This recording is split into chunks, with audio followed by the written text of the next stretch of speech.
तो हमारा chapter number 4 चल रहा है। इसकी एक्सरसाइज हमने 4.1 आपको करा दी है, ठीक है, जिसमें क्वाड्रेटिक इक्वेशन है, द्विघात समीकरण जो आपका चौथा चैप्टर है उसका बेसिक बताया था और 4.1 कंप्लीट कराई थी। उसमें कुछ क्वेश्चन छुड़वाए थे जो बहुत इजी थे, अगर ना हुए हो तो कमेंट करके बताना। अब आपकी 4.2 एक्सरसाइज शुरू कर रहे हैं। पहली एक्सरसाइज में हमने क्या सीखा था? पहली एक्सरसाइज में हमने सिर्फ इक्वेशन बनाना सीखा था। इसमें क्या करेंगे? इक्वेशन को सॉल्व करना, ठीक है। तो शुरू करते हैं। और रूट्स निकालना। Question number 1। क्वेश्चन नंबर 1 में हमारे 5 क्वेश्चन है, जिनमें से कुछ मैं कराऊंगा, कुछ आपको करने हैं, कि क्वेश्चन सेम है। क्वेश्चन में आपको रूट्स निकालने हैं। कैसे निकालते हैं? क्वेश्चन पहला दिया है x square minus 3x minus 10 बराबर 0। देखो थोड़ा बड़ा करके लिखते हैं। X square minus 3x minus 10 बराबर 0, ठीक है। इसके पर क्या पूछा गया है? हिंदी में कहें तो मूल निकालो और इंग्लिश में कहें तो रूट निकालिए, ठीक है। रूट्स निकालने होते हैं। आप सभी को गुणनखंड करना है, यानी फैक्टराइजेशन आता होगा, ठीक है। फैक्टराइज करना है बस इसे, ठीक है। कैसे करते हैं दोबारा बता रहा हूँ, आपने पढ़े हुए होंगे तो ठीक, ना पढ़ा हुआ तो पढ़ लो। फैक्टर निकालना भी सीख लो आज, ठीक है। जो लास्ट वाली संख्या होती है उसे देखो कितना है, 10। एक बार बताऊंगा, अच्छे से समझ लेना, ठीक है। 10 के गुणनखंड करो, 5 दूनी 10 और 2 एकम 2, ठीक है। तो क्या है 10 के गुणनखंड? 5 और 2 आए। 5 और 2 क्या है? 10 के गुणनखंड, ठीक है। मिटा दो, ये समझाने के लिए था। 10 के गुणनखंड आए 5 और 2। यहाँ पे जो सिंबल होता है, जो चिन्ह दिया होता है, उस पर डिपेंड करता है। क्या आता है? माइनस। जो लास्ट वाली संख्या होती है उसके गुणनखंड ऐसे करो, जो लास्ट वाली संख्या होती है उसके ऐसे गुणनखंड करो कि यहाँ पे क्या आ रहा? माइनस। यहाँ पे क्या आ रहा? माइनस। लास्ट वाली संख्या के ऐसे गुणनखंड करो कि उन दोनों गुणनखंड जो आए हैं उनका अंतर, यानी माइनस करने पे 3 बचे और गुणा करने पे आ जाए। गुणा करने पे कितना आएगा? 10, और माइनस करने पे क्या आ जाएगा? 3। लास्ट वाली संख्या के ऐसे गुणनखंड करो कि गुणा करने पे तो लास्ट वाली संख्या आ जाए, और माइनस है तो माइनस करने पे क्या आना चाहिए? 3। देख लो, 5 दूनी 10, 10 आ रहा है। 5 में 2 उठाएं, कितना बचा? 3, क्योंकि यहाँ पे क्या लग रहा है? माइनस, ठीक है। अब मैं सिर्फ कर रहा हूं, ये समझाने वाली बात थी। X square minus 5x plus 2x minus 10। X common ले लेंगे, एक्स माइनस 5, यहाँ से 2 कॉमन ले लेंगे तो x minus 5 is equal to 0 आपका चल रहा है साथ के साथ। तो x minus 5 and x plus 2 बराबर 0। यहाँ तो कोई डाउट नहीं रहा होगा, ठीक है। तो क्या आ गया? एक्स माइनस 5 बराबर 0, कॉमा एक्स प्लस 2 बराबर 0। तो एक्स बराबर 5, कॉमा एक्स बराबर माइनस 2। तो एक्स के जो रूट्स निकले, मतलब इस इक्वेशन के जो रूट्स निकले हमारे, वो रूट्स कौन कौन से हैं? इंग्लिश हिंदी में कहें तो क्या कहते हैं उसे? मूल। यानी कि इस समीकरण के जो मूल होंगे वो होंगे 5 कॉमा माइनस 2, ठीक है। सिंपल इतना ही काम करना था, ठीक है। एक और क्वेश्चन कराता हूं जो आपको थोड़ा टफ सा है। क्वेश्चन नंबर 3 रब कर रहा हूं इसे। हिंदी में मूल कहते हैं, इंग्लिश में रूट्स कहते हैं, ठीक है। पजल होने वाली बात नहीं है, फिर भी कोई चीज समझ ना आए तो कमेंट करके बताना किसी वर्ड का मीनिंग या कुछ। क्वेश्चन नंबर 1 का 1 करा दिया। क्वेश्चन नंबर 1 का आप कराएंगे हम 3rd। इस क्वेश्चन को थोड़ा ध्यान से समझना, इसमें 2 चीज सीखने को मिलेंगे आपको। जिसको फैक्टराइज करना नहीं आता, जिसे गुणनखंड नहीं आते, वो इसमें 2 चीज सीखेगा।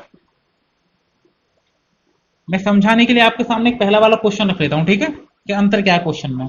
पहला क्वेश्चन जो भी कराया था वो ये था, बराबर 0, ठीक है। इसका भी यूज करके समझाऊंगा, मतलब इसमें और इसमें अंतर क्या है।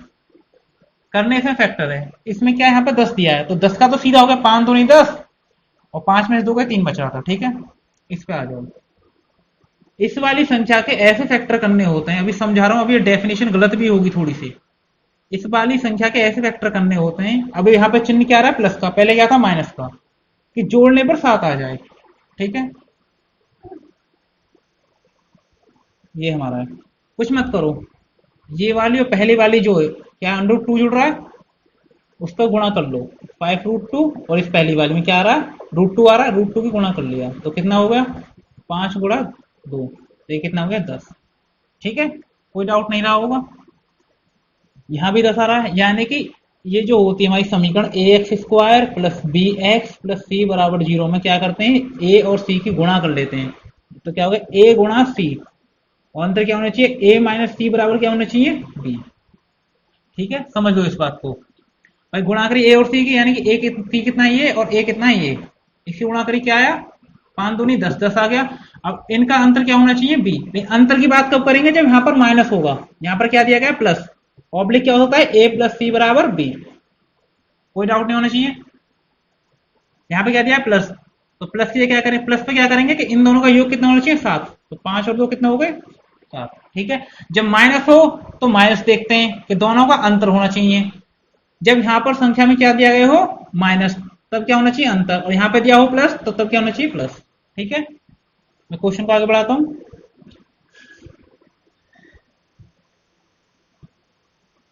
तो फैक्टराइज क्या होंगे, √2x² plus 5x plus 2x plus 5√2 बराबर 0। यहाँ तो कोई दिक्कत नहीं आई होगी, सबको समझ में आया होगा। ठीक है, करते हैं आगे इस क्वेश्चन को। x कॉमन लो यहाँ से, √2x प्लस 5 प्लस यहाँ से भी √2 कॉमन लेंगे, तो क्या बचेगा भाई, आधा 2 यहाँ बचेगा और x बचेगा। यहाँ से √2 बाहर आ गया तो क्या बचा, 5 बराबर 0। तो √2x प्लस 5 √2 प्लस x बराबर 0। तो √2x प्लस 5 बराबर 0, √2 प्लस x बराबर 0। इसका वैल्यू निकालेंगे, क्या निकलेगा, x बराबर -5/√2। ऐसे क्या निकलेगा, x बराबर -√2। ये दोनों ही क्या हो गए, इस समीकरण यानी कि इस इक्वेशन के दोनों क्या हो गए, ये मूल हो गए। ठीक है, मैं सिर्फ कर रहा हूं सीधा क्वेश्चन था। एक क्वेश्चन कराएंगे पहले में से, क्वेश्चन नंबर 4। बाकी आपको 2 क्वेश्चन छोड़ रहा हूँ, आपको स्वयं करने हैं।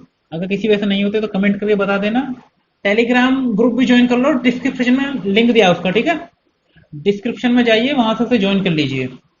कोई डाउट हो, कुछ पूछना हो तो आप वहां से पूछ सकते हो। क्वेश्चन नंबर 4 और समझ लो, है तो कुछ नहीं पर फिर भी समझ लो, शायद आपसे ना हो, जिसको गुणनखंड ना आते हैं। 2x² माइनस x प्लस 1/8 बराबर 0। एलसीएम ले लो, ये हो जाएगा हमारा 16x² माइनस 16x प्लस 1 बराबर 0। 16x² माइनस 16x प्लस 1, 0 से गुणा करेंगे 0 हो जाएगा। यहां तक कोई डाउट नहीं रहा होगा। ठीक है, अब देखो इसमें भी वही करना है, ये a है ये c है भाई, 16 गुणा 1 हो गया तो क्या आ गया, 16। अब 16 के ऐसे फैक्टर करो कि गुणा करने पे क्या आ जाए, गुणा करने पे आ जाए 16। भाई 16 तो बेटा गुणा करने पाए 16। ठीक है, और जोड़ने पाए, एक सेकंड रुको रुको,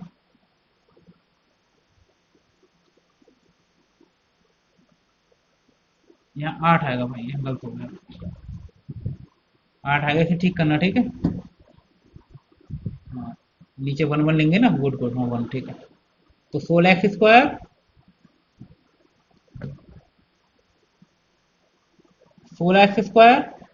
माइनस 8x प्लस 1 बराबर 0। ठीक है, अब फैक्टराइज करेंगे तो 16 गुणा 1, एक हमने ये वाली इसकी मल्टीप्लाई करेंगे तो क्या आएगा, समझा रहा हूँ सिर्फ, डायरेक्ट नहीं कर रहा, जिससे आपको अच्छे समझाया। जिसको फैक्टराइज नहीं आते, कोई बच्चा वीक है, हमें उसके हिसाब से भी चलना पड़ता है। ठीक है, तो 16 है, 16 के ऐसे फैक्टर करो कि जोड़ने पर तो आए 8 और गुणा करने पर आए 16। तो 4 गुणा 4, 4 से 16 आ रहा है, वेरी गुड। और 4 और 4 को जोड़ेंगे तो क्या आ रहा है, 8। ठीक है, बढ़ाते हैं, 16x² माइनस 4x प्लस 1 बराबर 0। 4x कॉमन ले लो तो 4x माइनस 1, यहाँ से -1 कॉमन ले लेंगे तो 4x माइनस 1 बराबर 0। 4x minus 1 into 4x minus 1 बराबर 0। यहाँ तक कोई दिक्कत नहीं आई होगी किसी को। 4x माइनस 1 बराबर 0, ऐसे ही 4x माइनस 1 बराबर 0। तो वैल्यू क्या आ गई, x बराबर 1/4 कॉमा x बराबर 1/4। ये दोनों आपके क्या हो गए इस समीकरण के मूल। क्वेश्चन नंबर आपका पहला खत्म। इसमें 2 क्वेश्चन रह गए आपके, दूसरा और पांचवा वो आपको खुद करना है। ठीक है, सिंपल क्वेश्चन है, हो जाएंगे, ना हो तो बता देना कमेंट करके, नेक्स्ट वीडियो में ना करा दिया जाएगा। ठीक है, तो टाइम वेस्ट करने में फायदा नहीं है ना, सीखना है हमें।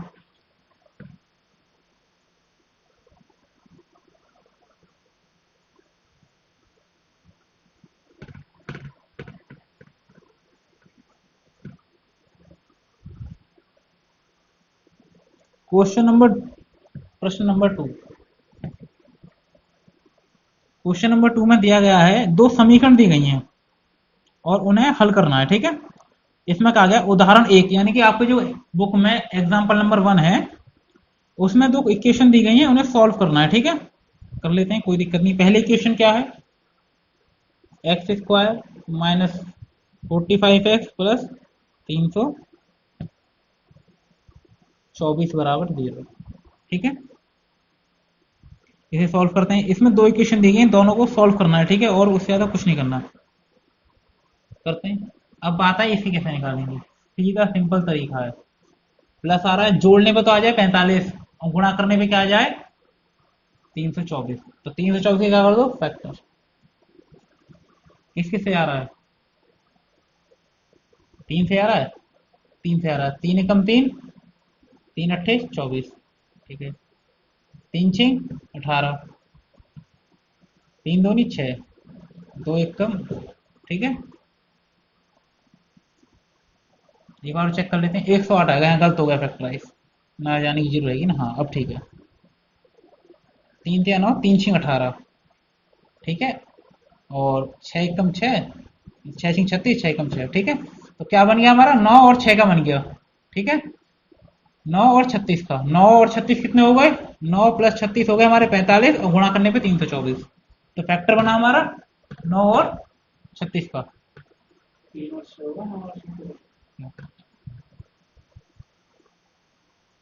कट करना है, ठीक है, कट कर देना है आपको थोड़ा सा। ठीक है, 9 और 36। अब इसको फैक्टराइज किया हमने, तो फैक्टराइज आएगा 9 और 6। फैक्टर करने तो आपको आते होंगे, गुणनखंड करना।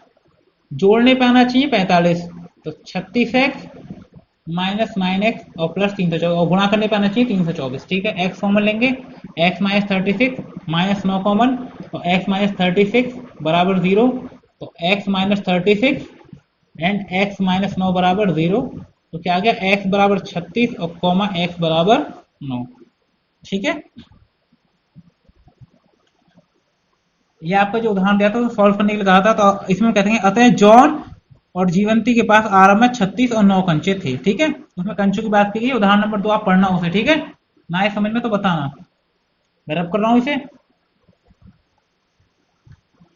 इसी क्वेश्चन में एक और इक्वेशन दी गई है। इक्वेशन है x square minus 55x plus 750 बराबर 750 के ऐसे गुणनखंड करो कि गुणा करने पे तो 750 आए और जोड़ने पर आए 55। ठीक है, अब हम सभी जानते हैं कि 25 दिया क्या होता है 75। ठीक है, और यहाँ 30 कर दें तो 25 और 30 55, 750 हो जाएगा। ठीक है, डायरेक्ट एक्स स्क्वायर। ठीक है, तो इसे कर देते हैं हम 25x और 30x प्लस 750। एक्स कॉमन लेंगे तो x माइनस 25, यहां से क्या ले लो 30 कॉमन ले लो, तो x माइनस 25 बराबर 0। x माइनस 25 और x माइनस 30 बराबर 0। तो x बराबर 25 कॉमा 30। इसके आंसर इसके द्वारा क्या हमारे मूल निकले 30 और 25 या 25 और 30। ठीक है, यानी कि उस दिन जो निर्मित खिलौने जो निर्मित किए गए थे वो 25 या 30 दो होंगे। ठीक है, जो आपके उदाहरण नंबर पहले की दो क्वेश्चन इक्वेशन थी उन्हें सॉल्व करने के लिए कहा गया था क्वेश्चन नंबर 2 में। ठीक है, क्वेश्चन नंबर 3 पढ़ते हैं। बहुत इजी क्वेश्चन है, ध्यान से समझना बस। इस तरह क्वेश्चन आपको पहले एक्सरसाइज में कराया गया है।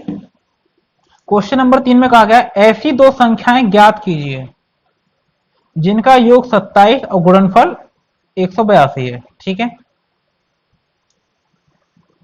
ऐसी दो संख्या ज्ञात करनी है जिनका योगफल तो 27 है और गुणनफल 182 है। यानी कि ऐसी दो डिजिट्स हैं जिनका जो एडिशन है, जो ऐड करेंगे वो दो वो 27 है और गुणनखंड 182 है। माना लेट, यानी कि मानो पहली संख्या कितनी है, माना पहली संख्या x।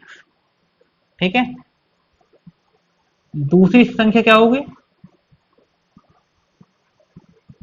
पहली संख्या है x, दूसरी संख्या क्या होगी, समझो एक संख्या होगी आपकी x, दो संख्या का योग दिया 27। ठीक है, उनमें से एक दे दी x, तो दूसरी कितनी होगी 27 माइनस एक्स। नहीं आया होगा समझ में भाई, टोटल संख्या है 27, कितनी है 27। ठीक है, अब मान के चलो इस संख्या को मान लूं 5, समझाने के लिए, सिर्फ समझाने के लिए समझना। एक संख्या का, दो संख्याओं का योग है 27, यानी दो संख्या मिलकर कितनी हो गई 27। दो संख्याओं को योग यानी टोटल करते हैं तो नंबर आता है 27। पहली संख्या मान के चलो 5 है, तो दूसरी कितनी होगी 27 में से 5 माइनस कर दो, कितनी होगी 22, राइट। यह मान के चलो दोबारा समझो, यहां पे है 6, भाई टोटल है 27, यानी दो संख्याओं का टोटल यानी कि योग है 27 और एक संख्या उनमें से 6, तो दूसरी कितनी होगी 21, ठीक है। अब मान के चलो एक संख्या x है और टोटल है आपका 27, तो दूसरी कितनी होगी 27 माइनस x, ठीक है। प्रश्नानुसार संख्याओं का गुणनफल 182 है, ठीक है। प्रश्नानुसार यानी अकॉर्डिंग टू क्वेश्चन दोनों संख्याओं का गुणनफल 182 है, ठीक है। दोनों संख्याएं कौन सी है, x और 27 माइनस x, कितनी है 182। मल्टीप्लिकेशन कर दो, 27x माइनस एक्स स्क्वायर बराबर 182, ठीक है। सबको उस तरफ ले जाओ, x square minus 27x plus 182, यहां तो कोई दिक्कत नहीं आई होगी आपको, ठीक है। अब क्या करना है, 182 का ऐसे फैक्टर करो कि जोड़ने पे 27 आ जाए, ठीक है। 182 का ऐसे फैक्टर करो कि जोड़ने पर 27 आ जाए, गुणा करने पर 182, तो 14 14 56 13 116, 13 गुणा 14 होगा शायद, 42 4 14 4, ठीक है 182। तो इसके फैक्टराइज होंगे 13x और 14x प्लस 182 बराबर 0। x common, x minus 13 minus 14 common ले लो, x माइनस 13 बराबर 0, ठीक है। x माइनस 13 एक ब्रैकेट हो गया और x माइनस 14 एक ब्रैकेट हो गया, यहां तो कोई दिक्कत नहीं आई होगी, ठीक है। तो क्या आया, x बराबर हमारा आया 14 और x बराबर क्या आया हमारा 13, ठीक है। इसमें पूछा क्या गया था कि हमारी संख्याएं कौन कौन सी होंगी, ठीक है। दो संख्याएं रखो यहां पर, मान के चलो x से क्या रखते हैं 14, पहली संख्या मान ली हमने 14, तो दूसरी कितनी होगी 27 में 14 गए तो क्या बचेगी 13, कोई डाउट नहीं। अगर हम x 14 मानते हैं तो दूसरी संख्या कौन सी होगी 13, अगर x 13 मानते हैं दूसरी कौन सी होगी 14, तो इसमें कोई दिक्कत वाली बात नहीं है, आप सीधा आंसर में लिख देंगे कि ऐसी दो संख्याएं वो 13 और 14 होंगी, ठीक है। मैं सिर्फ कर रहा हूं क्वेश्चन नंबर 4, दो क्रमागत धनात्मक पूर्णांक ज्ञात कीजिए जिनके वर्गों का योग 165 है, ठीक है जी। क्वेश्चन नंबर 4, इसमें कहा गया है दो क्रमागत, क्रमागत का मतलब क्या होता है, क्रम में, क्रम मतलब सीक्वेंस में आना, जिसकी 1 के बाद क्या आता है 2, 2 के बाद क्या आता है 3, 3 के बाद क्या आता है 4, क्या होता है सीक्वेंस यानी क्रमांक, क्रमागत कहा गया है। दो क्रमागत संख्याओं की बात हुई है, माना पहली संख्या कितनी हो गई, संख्या x, पहली संख्या मान ली x, तो दूसरी संख्या क्या होगी, दूसरी संख्या क्या होगी, दूसरी संख्या होगी x, दूसरी संख्या होगी हमारी x प्लस 1, 1 क्यों होगी, 1, 1 के बाद क्या है 2, 2 के बाद क्या था 3, यानी क्रम, एक में एक जुड़ गया 2, 2 में एक जुड़ गया 3, 3 में एक जुड़ गया 4, 4 में एक जुड़ गया 5, कोई डाउट नहीं। तो x, पहली संख्या x मानी तो दूसरी संख्या क्या हो जाएगी, x में क्या जोड़ लेंगे 1, तो दूसरी संख्या क्या हो जाएगी x प्लस 1, ठीक है। पहली क्रमागत संख्याओं की बात हुई है, तो पहली संख्या हो गई x और दूसरी होगी x प्लस 1, ठीक है। जिनके वर्गों का योग यानी कि इनके वर्गों का, अब बात करते हैं प्रश्न में कहा क्या है, प्रश्नानुसार यानी कि अकॉर्डिंग टू क्वेश्चन, जिनके वर्गों का योग यानी कि इसके वर्ग का योग प्लस इसके वर्ग का योग कितना दिया गया प्रश्न में, दोनों के वर्गों का योग दिया 365, ठीक है, कोई दिक्कत नहीं आएगी। देन इसको ब्रैकेट को ओपन करो, a प्लस बी का होल स्क्वायर से एक्स स्क्वायर प्लस ये इसका स्क्वायर करेंगे 1 का 1 रहेगा प्लस 2x बराबर 365, ठीक है। 2x स्क्वायर प्लस 2x इसे इधर लाएंगे तो -364, क्यों, माइनस का होगा प्लस का ये हो जाएगा, ठीक है। इसे छोटा करने का तरीका है 2 से डिवाइड कर दो तो क्या हो जाएगा x square plus x minus 2 एकम 2, 2 अट्ठे 16 और 182 बराबर ये, ठीक है। यहां तक कोई दिक्कत नहीं आई होगी किसी को भी, ठीक है। अब ये सॉल्व करना है। अब 182 का ये फैक्टर क्या था, 13 और 14 में बनेगा, ठीक है। X square plus 14x minus 13x minus 182 बराबर 0। एक्स कॉमन ले लेंगे, x प्लस 14, 13 कॉमन ले लेंगे तो x प्लस 14 बराबर 0। तो x plus 14 and x minus 13 बराबर 0। तो x बराबर 14 कॉमा माइनस 14 कॉमा 30, ठीक है। यहां तो कोई दिक्कत नहीं आई होगी आपको, सारी चीज आसान समझ में आई होगी, ठीक है। तो धनात्मक पूर्णांक क्या क्या होंगे, x बराबर 13 होगा या x बराबर -14 होगा, ठीक है। लेकिन बात किसकी हुई है, धनात्मक पूर्णांक की, पॉजिटिव की, तो वो क्या होगा 13। यहां तक कोई दिक्कत नहीं आई, क्यों, पहली संख्या क्या हो गई x यानी 13, दूसरी क्या हो जाएगी 13 में एक जोड़ देंगे 14, ठीक है। तो इसका आंसर मैं लिख ही देता हूं सीधा सीधा। अतः 13,14 दो अभिष्ट 13,14 दो अभिष्ट क्रमागत धनात्मक पूर्णांक होंगे। एक बार समझ लो भाई, नेगेटिव नहीं लेंगे, क्यों, पॉजिटिव धनात्मक पूर्णांक, भाई धनात्मक क्या है, पॉजिटिव क्या है 13, यहां रखो 13 हो गया। अब यहां रखना 13 प्लस 1 कितना हो गया 14, तो क्या हो गई 13 और 14 हमारे धनात्मक पूर्णांक हो गए, ठीक है। क्वेश्चन नंबर 5 पर आते हैं, फटाफट नोट करते रहना वीडियो पॉज कर करके। और देखो बच्चों, पढ़ना जरूरी है, ये ना सोचें लॉकडाउन है क्लासेस नहीं होंगी। अच्छा मान के चलो आप नहीं भी पढ़ते और ये क्लासेस नहीं भी होती हैं, मान लिया एक दिन ना एक दिन तो कोरोना खत्म होगा, ऐसा तो है नहीं कि नहीं खत्म होगा, तो आप क्या करोगे, आप कितने पीछे रह जाओगे। और ऐसे में जो पढ़ लेगा वो सबसे आगे निकल जाएगा, और निकलना तो है आगे, देखो सबसे, खुद को आगे निकालेंगे तभी देश आगे निकलेगा। तो कंटिन्यू पढ़िए और टेलीग्राम ग्रुप जरूर ज्वाइन कर लेना, डिस्क्रिप्शन में लिंक है, और आप टेलीग्राम पर सर्च भी कर सकते हो मंत्रा स्टडी इंस्टीट्यूट के नाम से, जिससे आपको कोई डाउट है, कुछ समझ में नहीं आ रहा, कुछ भी क्वेरी है, कभी भी आप 24 घंटे उपलब्ध है आपके लिए वो सेवा, आप वहां पे कुछ भी पूछ सकते हो, ठीक है। चलो हम अपना अगला क्वेश्चन करते हैं। एक समकोण त्रिभुज की बात की गई है, बना लेते हैं चलो, ठीक है। चलो, एक समकोण त्रिभुज की ऊंचाई इसके आधार से 7 अधिक है, ठीक है। आधार मान लिया x, ठीक है, सॉरी अधिक नहीं कम कहा गया है, अधिक नहीं कम। एक समकोण त्रिभुज की ऊंचाई, ऊंचाई कितनी है x, x से 7 कम है, तो 7 घटा दिया।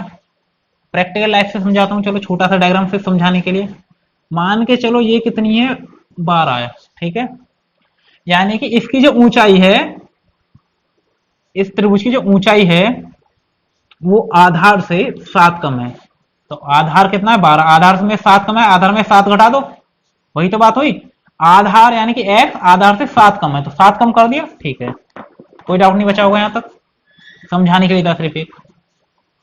आधार से 7 कम है, यदि कर्ण 13 हो, कर्ण यानी हाइपोटेनिस कितना कहा गया 13, तो इसकी अन्य दो भुजाएं ज्ञात कीजिए। बहुत सिंपल क्वेश्चन है, जिसने ट्रिग्नोमेट्री क्लासेस नहीं देखी वो देख लेना, और जिसने ट्रिग्नोमेट्री क्लास देखी है ना, इस क्वेश्चन को हवा से कर देगा बिल्कुल, ठीक है। बहुत ही छोटी चीज है, बड़ी प्यार से समझ में आएगा, ठीक है।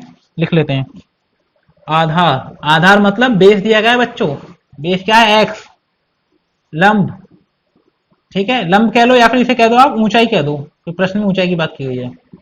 ऊंचाई है x माइनस 7, ठीक है। कर्ण यानी कि हाइपोटेनियस, हाइपोटेनियस है 30, ठीक है। और सेंटीमीटर में कहा गया था, सेंटीमीटर ले लेते हैं, हमें क्या दिक्कत आ रही है, ठीक है। पाइथागोरस चैप्टर नंबर 8 में 9 में अच्छे समझाई गई है, दोनों ध्यान से देख लेना। पाइथागोरस थ्योरम यानी प्रमेय से क्या होता है, कर्ण का स्क्वायर बराबर लंब का स्क्वायर प्लस आधार का स्क्वायर। इंग्लिश में भी लिख देता हूं, हाइपोटेनियस का स्क्वायर बराबर परपेंडिकुलर का स्क्वायर प्लस बेस का स्क्वायर। हाइपोटेनियस इज 13 का स्क्वायर परपेंडिकुलर x माइनस 7 का स्क्वायर बेस x का स्क्वायर, ठीक है। 169 is equal to x square plus 49 minus 14x plus x square, ठीक है। यहां तक कोई दिक्कत नहीं आई होगी आपको, करते हैं। 169 is equal to 2x square minus 14x plus 49, ठीक है। 2x स्क्वायर माइनस 14x, थोड़ा ऊपर कर देते हैं यहां पर, चलो 2x स्क्वायर माइनस 14x, 169 में से 49 घटाना 0, 6 में 4 के दो 120 और माइनस के 120, ठीक है, बराबर 0। 2 से डिवाइड कर दो, x square minus 7x minus 60 बराबर 0। यहां तक कोई दिक्कत नहीं आई होगी आपको। अब इसके क्या करना है, फैक्टराइज। फैक्टराइज कैसे करने हैं कि घटाने में क्या है 7 और गुणा करने में 60, 12 पंजे 60 और 12 में से 5 गए 7 बचेंगे। X square minus plus 2x, रुको एक second, minus x square minus 12x plus 5x minus 60 बराबर 0। एक्स स्क्वायर एक्स कॉमन ले लेंगे, x माइनस 12 प्लस 5 कॉमन ले लेंगे तो x माइनस 12 बराबर 0। x minus 12 and x plus 5 बराबर 0, तो x बराबर 12 कॉमा माइनस 5। अब इसमें हम डिजिट कौन से लेंगे, मुद्दे की बात आई कि हम डिजिट कौन से लेंगे। एक सेकंड रुको, यहां भी माइनस 5 आएगा, यहाँ भी माइनस 5 और यहाँ भी माइनस 5, तो ये प्लस का हो जाएगा। वेरी गुड, 12 और 5 हमारे क्या बन गए, 2 फैक्टर बन गए। वेरी गुड, कोई दिक्कत नहीं यहाँ तक। लिखना, एक सेकंड रुको, नहीं प्लस ही रहेगा, प्लस और ये माइनस 5, ठीक है। तो हमारे दो मान निकल गए, x बराबर 12 और x बराबर माइनस 5, ठीक है। तो क्या करेंगे, माइनस 5 तो हम लेंगे नहीं। कभी तुमने सुना है कि माइनस 5 मीटर कुछ है, नहीं। माइनस वाली संख्याओं को जहां लंबाई, किलोग्राम, इन चीजों की बात आती है, मानक वैल्यू को ये छोड़ देते हैं। तो x बराबर क्या ले जाएगा, सीधा 12, ठीक है। तो सीधी सी बात है, हमारी अन्य दो भुजाएं पूछी गई थी, तो आधार कितना हो गया हमारा, आधार क्या माना था हमने, x कितना हो गया हमारा 12, ठीक है। दूसरी चीज क्या पूछी गई थी हमसे, आधार है, कर्ण है, और ये क्या है, लंब। लंब को कह सकते हैं ऊंचाई। ऊंचाई बराबर क्या थी, x माइनस 7, x कितना है 12 माइनस 7 बराबर 5, ये हमारे आंसर, ठीक है भाई। आधार ये निकल गया 12, x की जगह ऊंचाई कितनी थी, x माइनस 7, x में 7 घटा दिया 5 आ गया, ठीक है। लास्ट क्वेश्चन है आपका। इस क्वेश्चन को मैं बुक की लैंग्वेज से ना करके आपको अपनी लैंग्वेज से समझाऊंगा, जिससे आपको आसानी से समझ में आ जाएगा। अच्छा, एक नग शब्द जान लो, नग किसे कहते हैं। इसमें नग का बड़ा कलेश होगा, आपको नग समझ में नहीं आएगा। जो सीबीएसई बोर्ड के इंग्लिश में पढ़े ना समझ में आ जाएगा। नग का मतलब होता है कोई भी एक क्वांटिटी। क्वांटिटी मतलब मान के चलो किसी दुकान में 20 ग्लास रखे हुए हैं स्टील के, और दुकान वाला ये कहता है अपने नौकर से या उसकी दुकान में जो भी काम करता है कि एक नग लेके आओ। दुकान किसके, कंप्लीट ग्लास बेच रहा है वो स्टील के, तो एक नग का मतलब है एक पीस लेके आना, ठीक है। नग कहते हैं एक पीस को, ठीक है। तो ये बात समझ लेना। एक नग वो भी होता है जो ज्वेलरी वगैरह में इस्तेमाल किया जाता है, लेकिन व्यापारिक लैंग्वेज में नग का मतलब होता है एक पीस, ठीक है। इससे आपको समझने में आसानी रहेगी। चलो मैं एक बार हिंदी में पढ़ देता हूं। एक कुटीर उद्योग एक दिन में कुछ बर्तन का निर्माण करता है, यानी कि एक, आप सीधे सीधे मान लो एक कोई फैक्ट्री है जिसमें कुछ बर्तन बनते हैं, ठीक है। एक दिन ये देखा गया कि प्रत्येक नग की निर्माण लागत, नग मतलब प्रत्येक एक बर्तन की, नग मतलब एक पीस की निर्माण लागत उस दिन के निर्माण किए गए बर्तनों की संख्या के दुगने से 3 अधिक है। यदि उस दिन कुल निर्माण लागत 90 है तो निर्मित बर्तनों की संख्या और प्रत्येक नग की लागत ज्ञात कीजिए। सीधा सीधा मैं आपको समझाता हूं इस महाभारत में क्या बात कही गई है पूरे में। सबसे पहले आप मान लो बर्तनों की संख्या, ठीक है, x। दूसरी लाइन में क्या लिखा गया है उसे पढ़ते हैं। प्रत्येक नग की निर्माण लागत, यानी प्रत्येक नग मतलब एक नग, एक नग मतलब एक बर्तन को बनाने में जो लागत लगती है। मैं सीधे सीधे बर्तन लिख देता हूं, एक बर्तन बनाने में लगी लागत, यानी एक बर्तन बनाने में लागत कितनी लगी है।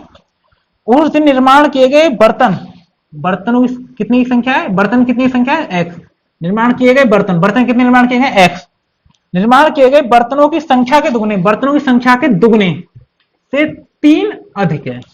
ठीक है, ये कहा गया है। यदि उस दिन कुल निर्माण लागत 90 रुपए थी, समझना बात को, बर्तन की संख्या कितनी है एक्स, एक बर्तन बनाने में कितनी लागत लग रही है इतनी। ठीक है, प्रश्न में कहा गया, चलो मैं सीधे प्रश्नानुसार लिख देता हूं, आपको समझ में आ जाएगा। कुल निर्माण लागत, ध्यान से समझना इस बात को, प्रश्नानुसार कुल निर्माण लागत, कुल निर्माण लागत दी गई है,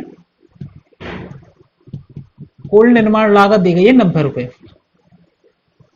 अब एक बार समझा, उस दिन की बर्तनों की संख्या कितनी है एक्स, मान के चलो 5 बर्तन बनाए गए, कितने बर्तन बनाए गए उस दिन, 5 बर्तन, एक बर्तन बनाने में लगे 10 रुपए, तो 5 बर्तन बनाने में कितने लगेंगे 50 रुपए। प्रैक्टिकल समझा रहा हूं, क्वेश्चन पर नहीं आ रहा अभी भाई, इस क्वेश्चन को अभी साइड करो, ये समझो। बर्तन बनाए गए हैं 5 पूरे दिन में, एक कंपनी 5 बर्तन बनाती है पूरे दिन में, और एक बर्तन बनाने में लगते हैं उसे 10 रुपए खर्चा, तो 5 बर्तन कितने में बनेंगे 50 रुपए में। ठीक है, क्वेश्चन पे आओ वापस, बर्तन कितने बनाए गए एक्स, एक बर्तन को बनाने में कितने रुपए लगे इतने रुपए, और पूरे दिन फैक्ट्री में जो खर्चा हुआ है कितने रुपए का हुआ है 90 रुपए का, यानी कि एक बर्तन की जो लागत है उसकी गुणा सारे बर्तनों से कर देंगे, तो क्या निकल जाएगा हमारा खर्च। भाई एक बर्तन बनाने में इतने रुपए, 2 बर्तन बनाने में 2 रुपए, 3, 2 बर्तन बनाए थे तो 2 से गुणा, 3 बर्तन बनाए थे 3 से गुणा, 4 बर्तन बनाए थे 4 से गुणा, 5 बर्तन बनाए थे 5 से गुणा, बर्तन कितने बना है एक्स, तो क्या कर देंगे एक्स से गुणा। ठीक है, इसलिए एक्स से गुणा कर दिया हमने यहाँ पर। ठीक है, समझा रहा हूं, और टोटल लागत कितनी है 90 रुपए। इतनी बात समझ में आ गई होगी, और जिसके इतनी बात समझ में आ गई उसके बाद कुछ नहीं करना, एक्स से गुणा करो, इक्वेशन बनेगी आपकी 2x² + 3x - 90 = 0। यहां तक कोई दिक्कत नहीं आई होगी आपको। ठीक है, यहां तक कोई भी दिक्कत नहीं आई होगी। अब इसको आगे सॉल्व करना है, करते हैं। अब देखो फैक्टराइज करना है, 90 के फैक्टर हो जाएंगे क्या, 90 के होम अथवा उससे मतलब नहीं, हम क्या करेंगे इसकी गुणा कर लेंगे, कितना हो जाएगा 180। 180 के ऐसे फैक्टर करोगे गुणा करने पे तो आ जाए 180, और माइनस करने पे बच जाए 3, तो ये होगा 2x² + 15x - 12x - 90 = 0। 15 और 12 गुणा करेंगे 180 आएगा, 15 में से 12 गए 3 बचेंगे, x कॉमन ले लेंगे तो 2 + 2x कॉमन ले लेंगे यहां से, तो 2x + 15 बचेगा, सेम यहां से 12 कॉमन ले लेंगे, माइनस के 12, तो यहां से क्या बचेगा x, नहीं एक सेकेंड, यहां से क्या लेंगे, यहां से भी हम लेंगे 6 कॉमन, यहां से लेंगे हम 6 कॉमन लेंगे, -6 कॉमन ले लिए तो 2x और ये 15 = 0। ठीक है, तो 2 ब्रैकेट बन गए 2x + 15 एंड x - 6 = 0। तो क्या आ गया, एक तो x = -15/2 आ जाएगा यहाँ पर, और क्या आ जाएगा x = 6। यहां तक कोई दिक्कत नहीं आई होगी। अब x = 15/2 इनवैलिड है, इनवैलिड क्यों है या नेग्लिजिबल क्यों है, क्यों, क्योंकि किसी बर्तनों की संख्या 15/, माइनस में नहीं हो सकती। कभी तुमने सुना है तुम्हारे घर में क्या एक गिलास होगा या नहीं होगा, या तो कोई चीज होती है या नहीं होती। कभी तुमने सुना है कि मेरे घर में 5 गिलास माइनस में है, नहीं सुना होगा ना। इसी तरीके से माइनस की डिजिट नहीं होती, सीधा प्लस का उठाएंगे। ठीक है, तो बर्तनों की संख्या कितनी हो गई, सीधा सीधा बर्तनों की संख्या हो गई हमारी 6, क्यों पॉजिटिव लेंगे।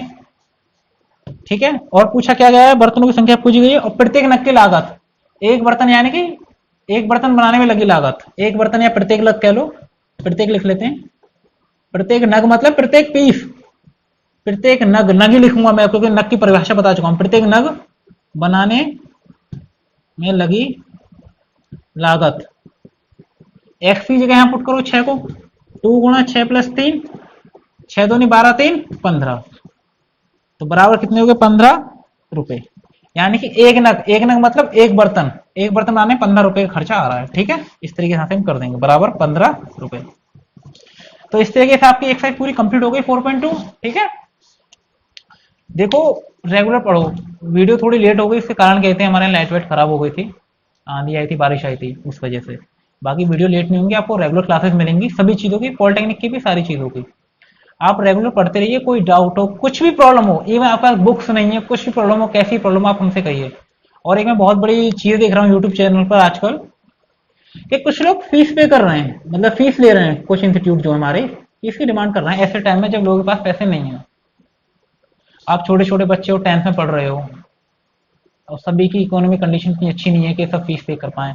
मैं आपको 100% बस इतना ही भरोसा दिलाऊंगा, आप चाहे किसी बोर्ड से बिलोंग करते हैं, अगर आपके यहाँ एनसीईआरटी चलती है, एनसीईआरटी की 100% गारंटी लेता हूँ। बाकी अदर स्टेट बोर्ड है उसकी भी गारंटी है, कोई डाउट हो, लेकिन उस बच्चे को पर्सनली हमसे ज्यादा कम्युनिकेट करना पड़ेगा। लेकिन एनसीईआरटी चल रही है उसके बोर्ड में, तो कंप्लीट सिलेबस, मॉक, प्रैक्टिस पूरा कंप्लीट कराया जाएगा। अगर किसी वजह से जैसे कि 2 दिन या 3 दिन वीडियो नहीं आती, तो इसका मतलब ये नहीं कि आपको पढ़ाया नहीं जाएगा, उसके कोई कारण होते हैं, वो आप पूछ सकते हो टेलीग्राम ग्रुप ज्वाइन करने के बाद। लेकिन आपको पूरा सिलेबस 100% कराया जाएगा और आपको अच्छे से समझा कर कराया जाएगा। अगर एक बार समझ में नहीं आया किसी वीडियो में, तो उसी वीडियो को दोबारा से बनाया जाएगा, ऐसा नहीं कह दिया जाएगा कि वीडियो बन गई उसे देख लो। तो मैं सभी से रिक्वेस्ट करूंगा, आप ऐसी चीजों में झांसों में ना आए। किसी को फीस पे करने की जरूरत नहीं है, किसी को भी 1 रुपया देने की जरूरत नहीं है, एक पैसा भी। Complete free study material, free study, free advisory, सारी चीजें फ्री दी जाएंगी आपको यहाँ पर, बस आप मन लगाकर पढ़िए। मतलब लोगों को शर्म आनी चाहिए ऐसे टाइम में जब लोगों के पास अपने काम नहीं बचे, किस लोगों के पास जॉब नहीं बची, लोग जॉब लेते हैं, अपना खर्चा पानी घर को बड़ी मुश्किल से चला रहे हैं, ऐसे में लोग फीस की डिमांड कर रहे हैं, देते हैं पेटीएम नंबर। यार गलत तरीका है ना, पढ़ा रहे हो बच्चों को, सब जानते हैं यूट्यूब से पैसा मिलता है, यूट्यूब से पैसा मिला उसके बाद भी आप सेटिस्फाई नहीं हो। आप मन लगा पढ़ो, किसी को पैसा देने की जरूरत नहीं है। आपको कोई भी चीज, कोई भी सब्जेक्ट, मैथ की नहीं है, कोई भी सब्जेक्ट समझ में आता है, हम आपके लिए और क्लास ले आएंगे। और जब कह दिया ना 100%, तो 100% है वो, ठीक है। तो आप मन लगाकर अच्छे से पढ़िए, और किसी को एक पैसा भी देने की जरूरत नहीं है। जैसे कहते हैं एक पैसा, एक पैसा की जरूरत देने की जरूरत नहीं है। कुछ भी डाउट हो आप कहते हो प्रैक्टिस सेट करनी है, अगर आपको जरूरत पड़ी मैं आपको जूम को 1 to 1 आपको अलग से पढ़ा सकता हूं, और वो भी फ्री ऑफ कॉस्ट रहेगा, किसी कोई फीस चार्ज नहीं ली जाएगी, ठीक है। आपको अच्छे से पढ़ना है, मन लगा पढ़ना है। कोई भी डाउट हो आप टेलीग्राम ज्वाइन कर लीजिए, आप हमसे कम्युनिकेट कर सकते हैं बाय कमेंट, हर तरीके से आपकी 4.2 करा दी गई है। आपको बायलिंगुअल पढ़ना है, हिंदी इंग्लिश लैंग्वेज का कोई प्रॉब्लम है, आप कमेंट करके बताइए, ग्रुप ज्वाइन करके बताइए, ठीक है। तो मिलते हैं आपके लिए नेक्स्ट क्लास में, तब तक आप घर पर ही अच्छे से ध्यान रखिए, मन लगाकर पढ़िए। ये काम किसी के साथ नहीं करना, किसी को एक पैसा नहीं देना, ठीक है। मिलते हैं नेक्स्ट वीडियो में, तब तक आप ध्यान रखिए अपना, ठीक है, अच्छे से पढ़िए।